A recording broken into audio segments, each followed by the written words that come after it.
Women with no boundaries end up bitter, broke, or burnt out. Without strong boundaries, you're essentially volunteering to be someone's unpaid therapist, ATM, or emotional support system. And we're going to change that today. Hey ladies, welcome back. I'm Tiffany Celeste. Today we're going to discuss strategies on how to protect your peace. There's so much happening in the world right now that's trying to break our spirits on top of what we already have going on in our day-to-day lives at home, at work, with our relationships, finances, and kids if you have them. So doing everything you can to protect your peace is vital right now.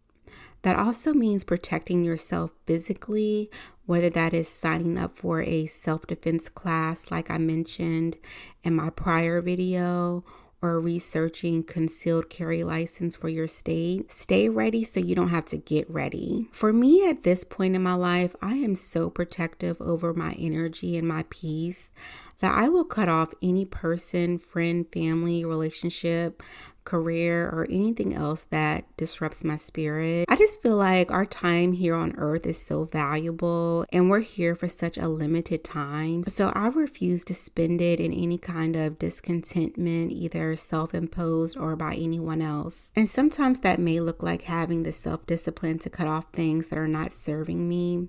It could be a toxic social media page like the Shade Room, Baller Alert, the Neighborhood Talk, and that's no shade to them. Get it how you live it, but for me, it's a no. Another thing that I had to do to protect my peace is I stopped watching the news in the morning before I started my day. All the negativity and listening to all the tragedies and injustices every day was just upsetting me and was ruining the rest of my day.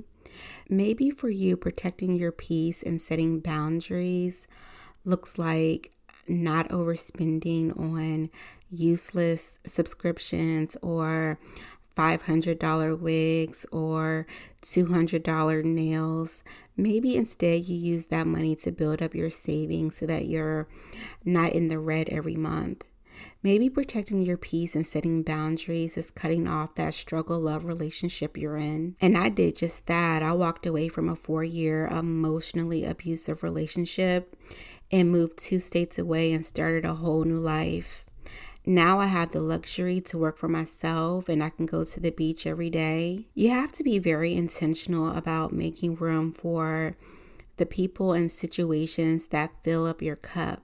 Who are the people and things that give you good energy, good vibes, that uplift you, that support you, and they do everything they can in their power to make you feel safe, make you feel better about yourself, and they make you feel seen and heard and valued, and they make space for your peace, for your happiness.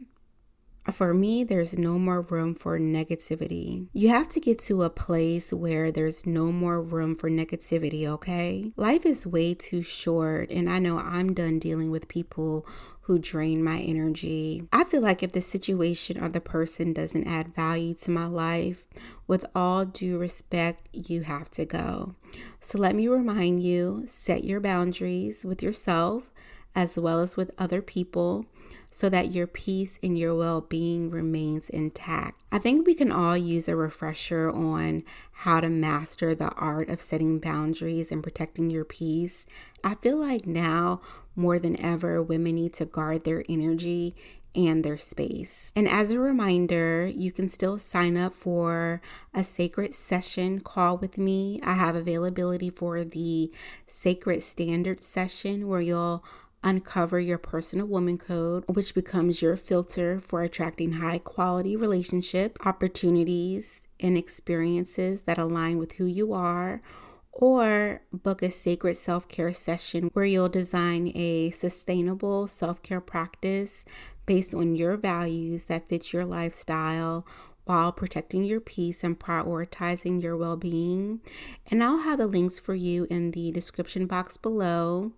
These intimate sessions are available for a limited time, so reserve your spot now. One of the first things I want to say is that your peace is non-negotiable. In this economy, with everything going on in the world, your mental health and your peace of mind are literally the most valuable things you have. But here's the problem that I see a lot. Most women, and especially if you are a melanated woman, you have been conditioned to be the cleanup woman, the backbone for everybody, and expected to hold everything down. You are expected to be strong while sacrificing your own needs for the needs of others, and it's exhausting. And what do I mean by this? I mean, how many times have you answered a phone call that you knew was going to drain you? How many times have you said yes to plans when your body was literally begging you to rest? How many times have you let someone trauma dump their problems when you were going through your own stuff, and then you're left feeling like you just ran a marathon emotionally? That's because boundaries were missing. And this used to be me. I had to learn this lesson the hard way. I got to a point in my life where I cut every single person off because I was the go-to person for people that I couldn't go to. A version of me in the past who lacked boundaries found myself being the listening ear or the problem solver. I was the friend you could call and dump all your problems on, and I would have like 4 to 5 solutions to fix your life. I was the girlfriend that was pushing you to do better and finding opportunities for their growth and advancement. I would see their potential and encourage them to do better. Meanwhile, they were content with being stuck, stagnant, and doing the absolute bare minimum. I was the parent to my parents, and that's a whole other trauma within itself. And I genuinely thought that this made me a good person. I genuinely thought that being there for people regardless of how it affected me was the mark of a caring, high value woman. But now that I have quite a bit of life experience and countless hours of therapy under my belt, I'm understanding that you cannot pour from an empty cup. And more importantly, not everyone deserves access to your kindness, love, and generosity. So let me break that down. When you are a beautiful, caring woman, when you are a successful woman, when you are a woman who has her stuff together, you become what I call a high value target for energy vampires, manipulators, and abusers. And these are the people that are attracted to your light and to your energy. And sometimes they fake like they come to you for guidance or for advice, but really they just want to feel something, feel anything, but they never give back. They're bottomless cups that always need to be filled. These people can sense your light and your good energy from a mile away, and they just want to consume you and consume it. And here are a few types of people you need to have strong boundaries with. First, the agents of chaos. These are the people in your life who are always in a state of emergency. There's always something going wrong, and somehow you're always the solution. They call you crying about the same toxic man for the 5th time this week. They're always in some type of financial trouble. They always need you to drop everything to help them. And when you try to give them advice, they never follow it because they're addicted to the chaos and to the confusion and really not looking for help. They really just want to trauma dump and siphon your energy. Second, you want to watch out for monitoring spirits. These are the people who seem supportive on the surface, but they're actually there to take notes on your life and collect as much intel as they can. They want to know how you got your job, how you met your man, how you afford your lifestyle. They don't really celebrate you. They're just there to compare themselves to you, or worse, they try to become you. These fake friends aren't there to clap for you. They're there to compete with you while disguising themselves as allies. And I have a separate video about monitoring spirits, so go check that one out too, and I'll link it below. Third, you want to watch out for the boundary pushers. These are the people who intentionally test your limits to see what they can get away with. They show up uninvited. They call during your clearly stated do not disturb hours. They may ask intrusive questions. They may touch your hair without permission.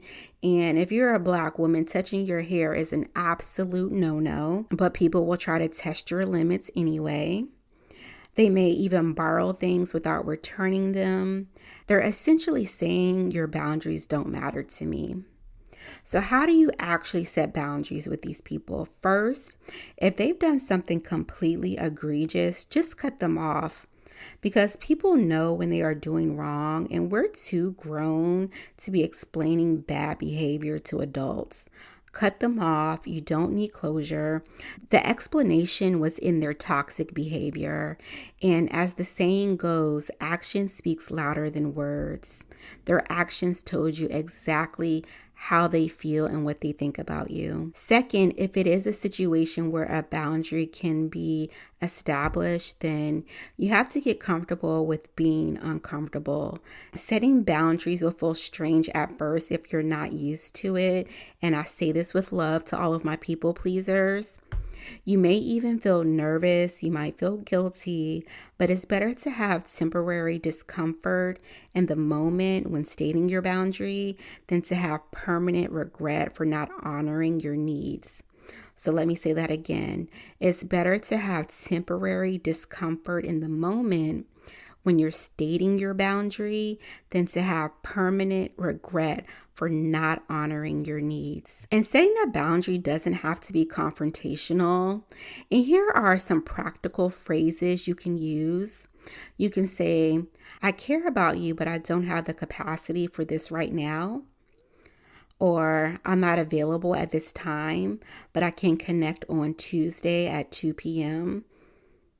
I don't discuss my finances or relationship or body with others. I need to step away from this conversation. That doesn't work for me. And my personal favorite, no. Ladies, the last one, no, is a complete sentence. You don't need to explain yourself. You don't need to justify your boundaries. A high value woman understands that no is enough. Now, I know what some of you are thinking, but Tiffany, won't people think I'm being difficult or the B word? Let them think whatever they need to think. And I know this is especially tough if you are a Black woman, because we already face stereotypes about being angry or difficult when we are simply just trying to advocate for ourselves. But here's the thing, people who respect you will respect your boundaries. People who don't respect your boundaries don't respect you. It's just that simple. And yes, you might lose some people when you start setting boundaries, but I promise you, those aren't your people. Those are the energy vampires, manipulators, and abusers that I'm talking about. And I'm the queen of cutting people off because I feel like at my age, I'm too old to be teaching another adult how to act right. It's one thing to have a misunderstanding, but it shouldn't become a habit, because repeated bad behavior is a character flaw, and I don't have time for that. Work it out with your therapist and never call me again. I remember I had a situation where a friend, or someone who I thought was a friend, kept calling me every morning during her commute to work. She would just babble on and on about her co-parenting drama every time, same story, different day. And at first I would just stay on the phone with her while I was getting ready for work, being a friend, giving advice, being supportive. But I noticed that these calls were affecting my mood and the rest of my day and my productivity. So I had to tell her, listen, I care about you, but I can't take these calls in the morning from you anymore. I need that time for my morning routine and to set my own intentions for the day. And you want to know what happened? She got upset. She tried to make me feel guilty. She said things like, I thought you were my friend, and I guess I'll just have to deal with this alone. Classic manipulation. And in the moment, I realized that she wasn't looking for advice. She was just looking for my energy and someone to trauma dump on. And I decided that my peace was more valuable. Setting boundaries doesn't make you mean or difficult. It's literally just you honoring yourself enough to create the conditions where you can thrive. It's you understanding that your energy and attention are currency, and you get to decide how you want to spend them. So, ladies, I want you to start small. Choose one area of your life where you need stronger boundaries. Maybe it's with that friend who always trauma dumps on you. Maybe it's with a family member who feels entitled to your time. Maybe it's with a coworker who expects you to take on extra work. Set one clear boundary this week and hold it, even when it feels uncomfortable. So drop down in the comments section and let me know, what are your thoughts on this? What boundaries have you struggled to set? What phrases do you find helpful when you establish limits? How has setting boundaries affected your relationship? Remember, protecting your peace is necessary. Don't let anyone take more than they give. And as I've said before, givers need to learn how to have limits because takers never do. Don't forget, I still have a few openings for my sacred session calls. Details and links are in the description box below, so make sure you sign up. Thank you so much for watching, and I'll see you in the next video.